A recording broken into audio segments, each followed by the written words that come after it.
تيوصلونا بزاف د الرسائل في الواتساب ولا الماسنجر فيها الدعوة للتعبير عن عاش الملك ولا الله الوطن الملك، ولا الحديث عن مؤامرة خارجية على المغرب، وزرع انفصاليين في كل بقاع المغرب آخرها الحسيمة.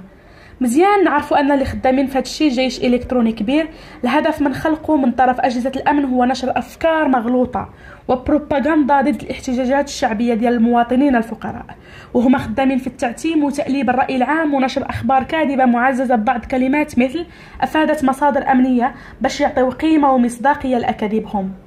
الحرب ديالنا اليوم على وجهات كثيره في الافتراض وفي الميدان، وتاكدوا ان هذا الجيش واللي مراه يجرون البلاد الى المجهول. هذا رد على صديق اللي كادر في الكونطة صيفط لي رسالة على مؤامرة نشطاء الريف. المؤامرة هي التي يمارسها النظام والمخزن على الشعب. المؤامرة هو تغرق بلادك بالديون ديال صندوق النقد الدولي وتقمعه من الفوق فاش يخرج يغوت على غلاء المعيشة.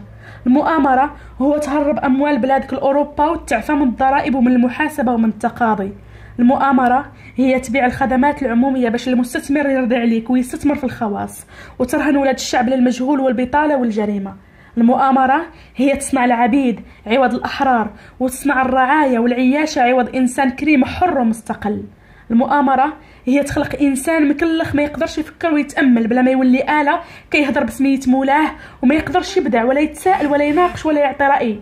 المؤامرة هي القمع والترهيب والتخوين والكذب على الرأي العام، والقادم أسوأ.